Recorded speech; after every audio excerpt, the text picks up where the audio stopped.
There was some information put out that I think might have been misinterpreted. There was an approval of a year's salary to an employee for retiring and leaving, and all three of us were unanimous on that. Commissioner Williams did a great job of negotiating that down just a little bit, and so that was approved to avoid a lawsuit. But I believe the information that was thrown out there was not only incorrect, but it was intentionally misleading. It was said that me and Luke Ahmet had approved a year's salary to a departing employee, which is not true because we never approved it. We never voted on it. We had a discussion. And this particular employee, what makes it a little unique, that employee serves in a capacity different than anybody else that's employed by Bonner County, as he is head of our Veteran Services. As head of Veteran Services, he gets to provide services for our veterans who paid for mine and your freedom. The freedom to come here, voice your opinion, the freedom to go to Walmart, the freedom to jump in your car and drive to Florida and hang out on the beach if you want to, that none of us pay for other than in our tax dollars. They pay dearly. They pay dearly. Some of them paid with their life. That buys mine and your freedom. And we take advantage of it. Sometimes we take it for granted. But the ones that ensure our freedoms and pay for our freedoms carry with them stuff that you and I will never carry, hopefully will never carry. They've been put in a situation where they may have to take lives. That changes a person forever. They may be in a situation where their comrade sitting next to them now is part of their uniform because pieces of them are all over them. And these are things that our veterans carry every day the rest of their life. Some are strong-minded enough that they can file it back in a cabinet and kind of keep it there, but it never goes away. They live this every day of their life.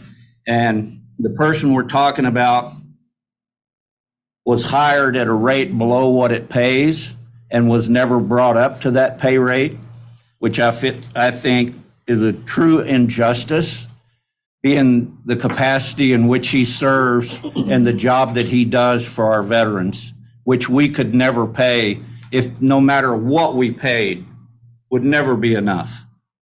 We had a discussion as to, is it possible for us to fix and right this wrong?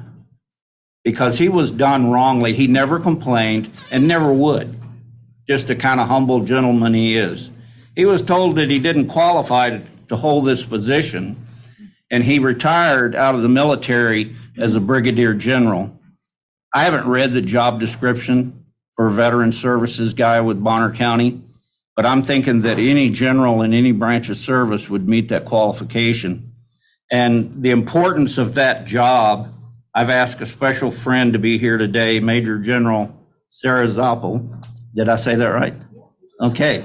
Would you like to come up and tell us about veteran services and your experience? And yeah, I guess I don't want to take up too much of your time because I know you have a lot of business. I served in the Air Force more than 30 years, about 31 and a little bit, active duty. During that time, I moved 18 times. I never put down roots in any community. I lived overseas a lot of that time. The only community that I knew was the Air Force, and I knew how to get things done.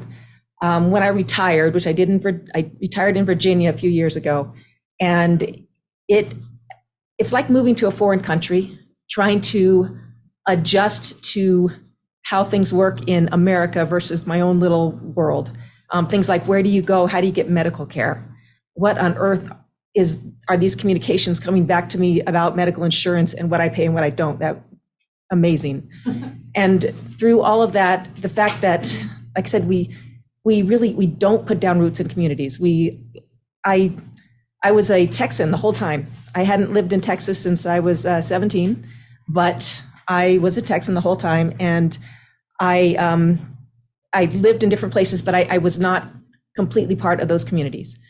When you look now at where do you find the most homeless with mental illness, and it's among the veterans, the highest percentage are veterans. And I think part of it is because they're not connected to a community. So the sort of services that we're talking about here really are important. It's important for the individual, for the veteran who's retiring or separating or whatever, but it's also important for the community so that they land on or live in or try to put down roots in, because initially it's hard to match where we've lived with living in a regular community. So I just want to say what he does is very important, and I really appreciate that sort of service. Thank you. Thank you. Thank you, General. So that being said, and I think everybody that's in this room that is a veteran or has a family member that's a veteran understands some of the things that they have to deal with. And the discussion in our executive session was, do we write this wrong? How do we write this wrong? Can we write this wrong? If we do, how are we going to fund it? I personally, as your commissioner, will give $10,000 out of my salary for 2024 towards any settlement or compensation for back pay, whatever we can legally do. I would do that because of what this man has done for us. And I would hope that no one in Bonner County would think that this is a bad thing. And sometimes it's not about the money, because we could never pay enough to our veterans for what we owe them. We just can't do it. There's not that much money on planet Earth that would compensate for our freedom. And I know nobody in here is willing to give theirs up. But we were simply trying to look at how we would go about righting a wrong and maybe make some type of compensation towards this man. And if there's anybody here that thinks that's a bad idea, I'm going to turn the microphone over to you this morning. Can I ask a pause for a second? This isn't actually an agenda item, and this section is public comment for the public to bring their issues. Is there a reason we're not going to just do this under the section for this topic? We're going to do this right now. But So this is I not would like this to- is not about this. This is about the ideal of what was put out in the media and the false narrative in which it Well, was placed. you're making. I'm running this meeting, And I Commissioner. appeal the Thank you decision. very much. I appeal the decision of the chair then. So let's vote on that because it's an agenda item and you are actually No. changing the agenda. No, So I now appeal we're your- on public comment But time. you actually have to Go vote ahead, since I Mr. appealed the Rosedale. decision. Chair